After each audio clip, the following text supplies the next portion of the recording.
Good morning, one and all. Today, in this video, I am explaining about magnetic materials. So, I will explain three topics in this video. First one is introduction. Second one is types of magnetic materials. Third one is domain theory of ferromagnetism. First of all, we discuss about what is the origin of magnetism. What is the origin of magnetism? So, the mag the magnetic effects in magnetic materials are due to the magnetic dipoles in the material. Okay, now once again I'll tell you the magnetic effects in magnetic materials are due to the magnetic dipoles in the material. So these magnetic dipoles are results from the electric current to loops of electrons of different orbits in the atom. That means to study the various magnetic effects in the material, first we have to study the various sources of electric currents in the atom. That means what are the different sources of electric current in the atom? Generally, the first one is orbital motion of electron, second one is spin motion of electron, and the motion of nuclei. That means because of orbital motion, orbital motion of electron and spin motion of electron and the motion of nuclei constitute the different electrical current in the atom. So I will explain clearly. So we know that every material is composed of large number of different atoms. So every atom there is a positively nucleus at the center, and electrons are revolving around the nucleus in the circular orbit. That means electron is revolving around the nucleus in the circular orbit. So along with the orbital motion, there is a spin motion of electron, and here the nucleus also in motion. So when we know that current is nothing but motion of electron. That means the electron is moving. The electron is motion. It constitutes the current. I is equal to E by T in general. That means any charged particle in motion constitute the current. When there is a current, there is a magnetic field. Okay, na? So every atom composed of large number of electrons. These electrons are revolving on the nucleus in a circular orbit. So in addition to this orbital motion, there exists a spin motion for electron, and nuclear motion also exists in an atom. That means any charged particle in motion constitute the current. So in the form of a current loop. So this current loop is equal. That means when the electron moving around the nucleus produce a current. So this is nothing but a current loop. So that means the motion of electron constitute the current. So when there is a current, there is a magnetic field. When there is a current, there is a magnetic field, according to Ampere's law. So that means when a current is passing through a conductor, a magnetic field is circulating around the conductor. That means when there is a current, there should be a magnetic field. That means every atom behave like a atomic magnetic dipole. Okay, na? That means every atom of a material behave like a atomic dipoles because of the motion of electrons and the nucleus. And so when these atomic dipoles are placed in the external magnetic field, when these atomic dipoles are placed in the external magnetic field, so these atomic dipoles experiences a torque. So this torque tend to align the magnetic momentum in the direction of external magnetic field. Once again, when such dipoles means this atomic dipoles, nothing but material placed in the external magnetic field. So these atomic dipoles experiences a torque. These torques tend to align the magnetic moments in the direction of external magnetic field. So the degree of alignment is characterized by the magnetic momentum per unit volume. This is known as the susceptibility. This is known as a magnetization. Okay, now magnetization is defined as proportional to H. That is, M is Xi into H. This is called susceptibility. So magnetization is defined as magnetic momentum per unit volume. That means when atomic dipoles are placed in the external magnetic field, so they experienced a torque. This torque tries to orient in this torque tends to align the magnetic moment in the direction of extramagnetic field. So the degree of alignment is characterized by the magnetic momentum per unit volume. The degree of alignment of this magnetic dipoles because of external magnetic field is characterized by the magnetic momentum per unit volume. So this is called magnetization. Okay, na? Magnetization means magnetic momentum per unit volume. This is called magnetization, or nothing but intensity of magnetization. So this is proportional to the intensity of magnetic field, that intensity of external applied magnetic field. That means M is proportional to H. M is intensity of magnetization, that is magnetic momentum per unit volume is proportional to H. H is the intensity of external magnetic field. M is equal to some constant into H. Xi, this is called susceptibility. This is called susceptibility.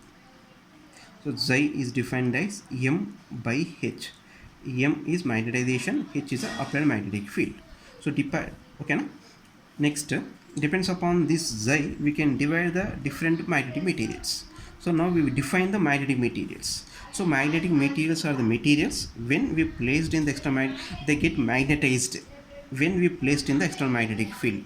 They may be parallel to the external magnetic field, they may be anti-parallel to the external magnetic field. So depends upon this we can divide the magnetic materials into 5 types. That means what is the criteria for this classification means how this material is responds to the applied magnetic field, how magnetization is induced inside the material when we place this magnetic material in the external magnetic field. This based on this response we can divide entire magnetic materials into 5 types. That is our next topic, that is types of magnetic materials. So there are different 5 types of magnetic materials. They are dia, para, ferro, antiferro and ferri. Okay, na? Diamagnetic materials, paramagnetic materials, ferromagnetic materials, antiferromagnetic materials and ferrimagnetic materials. So here this first we will discuss about the diamagnetic materials. So in case of diamagnetic materials, all the electrons are paired so that there is no permanent magnetic dipole momentum per atom. This is here M. So in case of diamagnetic material, all the electrons are paired, so there is no permanent net magnetic momentum per atom. So that is there is no net magnetic momentum in case of diamagnetic materials. So when these diamagnetic materials are placed in the external magnetic field, they are slightly repelled by the external magnetic field. When these diamagnetics are slightly repelled by the external magnetic field.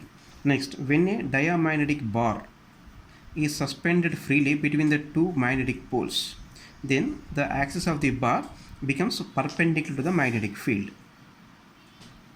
Okay? So here the susceptibility is negative. Susceptibility is nothing but M by H. M is repelled by the magnetization is opposite to the external magnetic field, means repelled. So M is negative. So Xi is negative. So most of the elements in the periodic tables are the example for the diamagnetic materials. Example copper, silver, gold, all are diamagnetic materials. That means this graphical representation. So these are the 2 magnetic poles. When a diamagnetic bar is placed between these poles, so the axis of this bar becomes perpendicular to the direction of the lines of the magnetic field. Okay, this is all about diamagnetic materials. Next, paramagnetic material. Second one is paramagnetic material. So paramagnetic materials means when a material placed in the external magnetic field, so they acquire a feeble magnetization. These are called paramagnetic material. So there exists a net magnetic momentum, but without an external magnetic field, all the atomic dipoles are randomly oriented, so that there is no net magnetic momentum without an external magnetic field. So when we apply the external magnetic field to the paramagnetic materials, so they align in the direction of external magnetic field. Okay, na? So when we place a paramagnetic bar in the external magnetic field, so the magnetic lines of force are passing through this material. That means it is like this. this is north or south. When this material, when the paramagnetic bar suspended freely between the two poles, so it becomes the axis of the paramagnetic materials is parallel to the magnetic field direction. So the magnetic lines of force are passing through the these paramagnetic materials feebly. That means a less number of magnetic field lines are passing through the paramagnetic materials.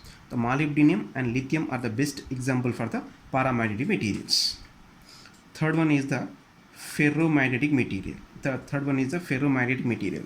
So the ferromagnetic materials, so generally we can, the general example of ferromagnetic materials are generally cobalt, nickel, iron. These are the perfect ferromagnetic materials.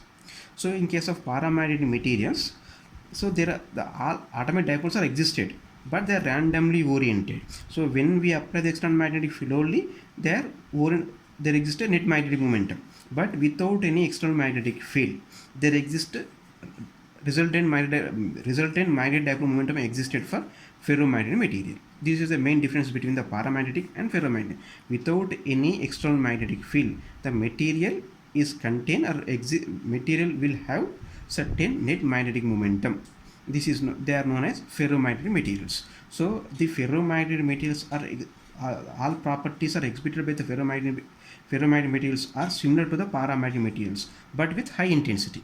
All properties exhibited by the paramagnetic materials is exhibited by the ferromagnetic materials with high intensity. So this is the main differences between the para and ferro. That means when a ferromagnetic bar is placed between the plates of a external magnetic field like this.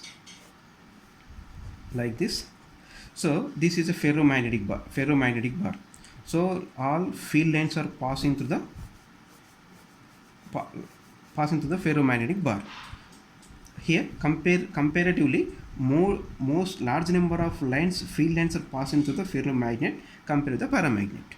So best example for the ferromagnet is cobalt, nickel, iron. So this paramagnetic temperature independent, but the ferromagnet is temperature dependent. That means when we increase the temperature of the ferromagnetic material at a certain temperature, this ferromagnetic material is converted into the paramagnetic material. The temperature is called Curie temperature. Okay, na? When a ferromagnetic material, when we increase the temperature of the ferromagnetic material at a particular value of the temperature, the ferromagnetic is converted into the paramagnetic. The temperature is called Curie temperature. Okay, na? This is all about ferromagnet. And fourth one is antiferromagnetism.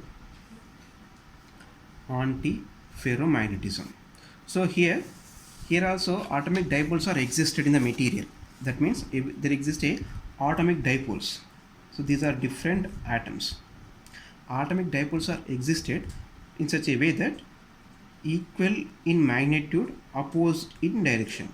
All atomic dipole moments are equal in magnitude and opposed in direction. That's why the resultant magnetic momentum is zero. It is like this. Okay, the resultant magnetic momentum is zero.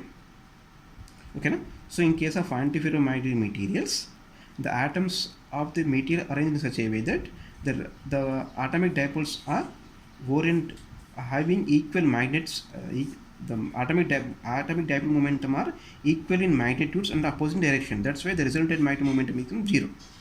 So this is the orientation of atomic dipoles in case of antiferromagnetic material. And this antiferromagnetic magnetism exists in the material at low temperature. When we increase the temperature, this antiferromagnetic material is transferred into the paramagnetic material. The temperature is called Neel temperature. The transition temperature for antiferromagnetism is called Neel temperature. That means above this Neel temperature, it becomes paramagnetic, and below this Neel temperature, it behaves like a antiferromagnetism. The best example for the antiferromagnetism at room temperature is only chromium. The chromium is the only element which exhibits antiferromagnetism at room temperature. Next one, fifth one is the ferrimagnetic materials or ferrimagnetism. So in this there is a So there is a similarity between the ferromagnetic and antiferromagnetic structure. The structure is same. In case of ferromagnetic materials, atomic dipoles are there exist atomic dipoles for each atom in the material, but this atomic dipole momentum are opposite in direction, unequal in magnitudes and opposite direction. So the resultant magnetic momentum is not equal to 0. There exists the resultant magnetic momentum in the material. They are known as the ferromagnetic materials. Okay, na? Here in case of antiferromagnetism, the atomic dipoles are oriented such a way that equal in magnitude and opposite direction. Here atomic dipoles means unequal in magnitude and opposite direction. That means there is a resultant magnetization. Here there is no resultant magnetization. This is the main difference between the antiferro and ferri. The best example for the ferromagnetic materials are ferrites. Ferrites are the ferromagnetic materials, and they exist for Curie temperature. That means above the Curie temperature they are they are paramagnetic. Below it is ferromagnetic. That means Curie temperature means at a particular value of the temperature, the ferromagnetic material is transferred into the paramagnetic material. They are known as the ferromagnetic materials. Okay, na? Now graphically, all these 5 different types of magnetic materials I draw in a table. So here types of magnetism.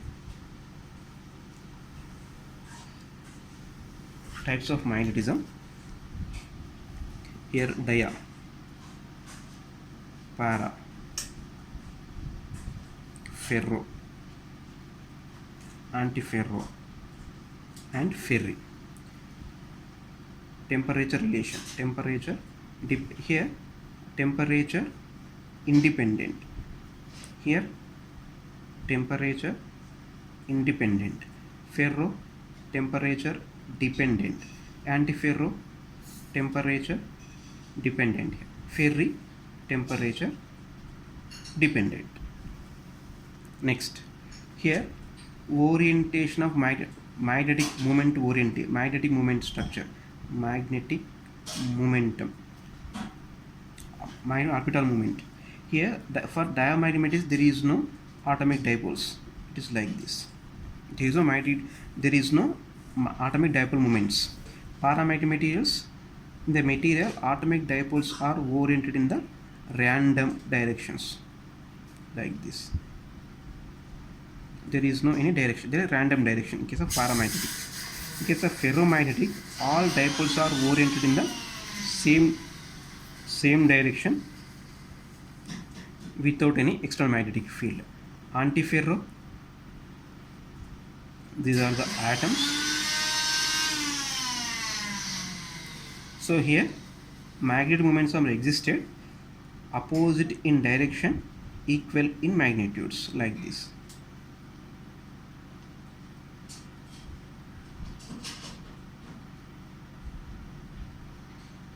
Like this. Here M is equal to 0. So here ferromagnetism, same structure like this, unequal in magnitude, opposite in direction, like this, unequal in magnitudes, like this. So these are the ferromagnetic materials. If we plot a graph between M versus H, here this is H, applied magnetic field, this is M, magnetization. So here the diamagnet is repelled by the external magnetic field, that means it is negative. So in case of para, it is like this, increases, positive, it is M.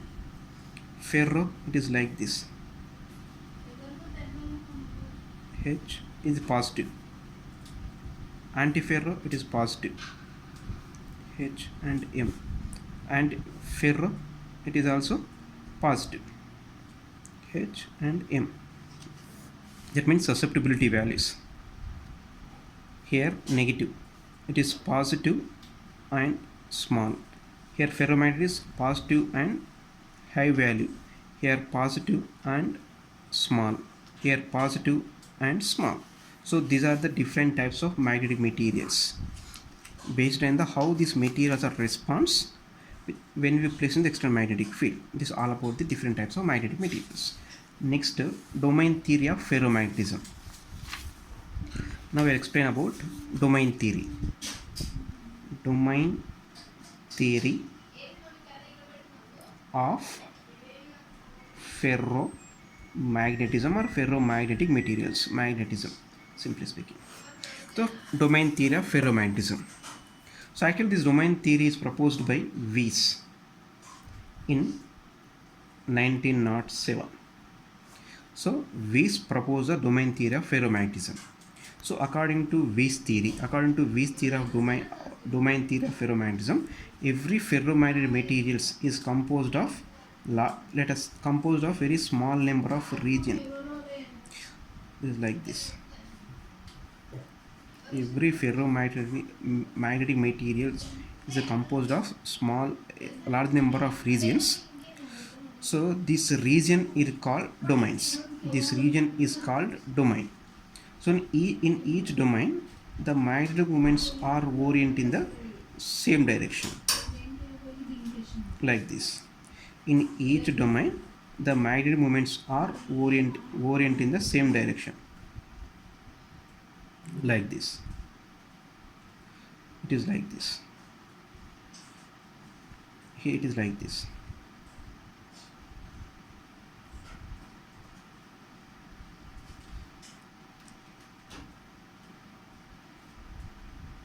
Okay, this is domain structure. Okay, na?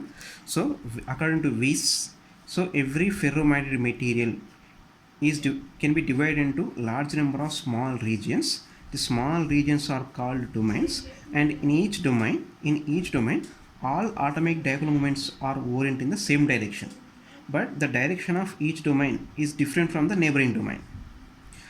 Are getting my point? So let us consider one domain. In the one domain, all atomic dipoles in the same direction, but the direction of domain is different from the neighboring domains. So this structure is proposed by the Weiss. So that means the resultant atomic magnetization is 0. Now this is the domain theory. Once again, every ferromagnetic materials is composed of large number of small regions.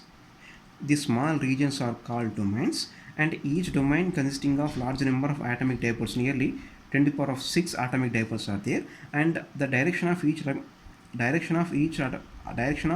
all atomic dipoles in the same in the domain, and the direction of each domain is different from the neighboring domains. So the resultant magnetic momentum is 0. But when we apply external magnetic field to the ferromagnetic materials, all domains are oriented in the same direction of the external magnetic field. Okay, na? Once again, when we place this ferromagnetic material in the external magnetic field, so the domains which are parallel to the external magnetic field are expanded their area, and the domains which are not parallel to the external magnetic field are tries to orient in the direction of external magnetic field. Okay, na? That means, for example, if the external magnetic field is in this direction, for example, in this direction, so the area of this domain is increases. This part is increases. So the domains which are not parallel to the external magnetic field are oriented in the direction of external magnetic field until they become parallel to the external magnetic field direction. So finally, all dipoles are oriented in the external magnetic field direction. So this is all about domain structure. Here the different domains are separated by the small domain walls. Okay, so this is all about the domain theory of ferromagnetism. Okay, right.